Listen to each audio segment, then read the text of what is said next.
Hi, I'm Gian Gonzaga. And I'm Heather Satrakian, and we built the Family Match Assessment for Adoption Share. We created this assessment by looking at over 250 relevant academic articles on disruption in foster care and adoptive families. We looked at observations that were made by academics and caseworkers around the world, and the questions are built off of these observations. They look at three key attributes of both the children's and the potential resource families.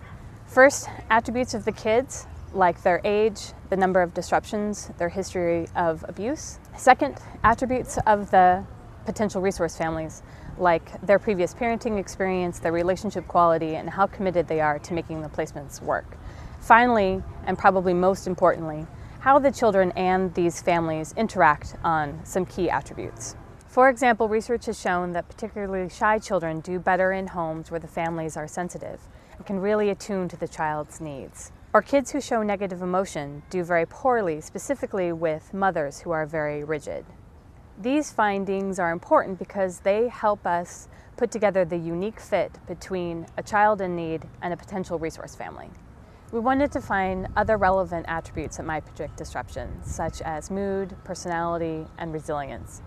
All of these questions represent the universe of potential questions that could be used to match children and potential resource families, and we use them to determine how compatible they are.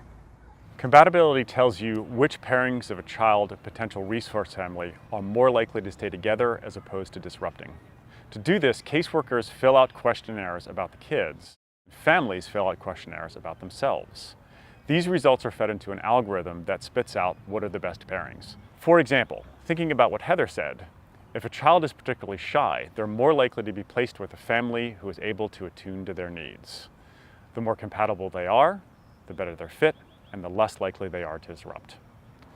So it's important for you, the caseworker, to fill out all the questions to the best of your knowledge. The better you are at doing this, the better the compatibility is, and the more successful the results. Now, we know this isn't the whole picture. It won't tell you which family is the family, but it will narrow down the list of families to allow you a place to start and prioritize which families you should look at first.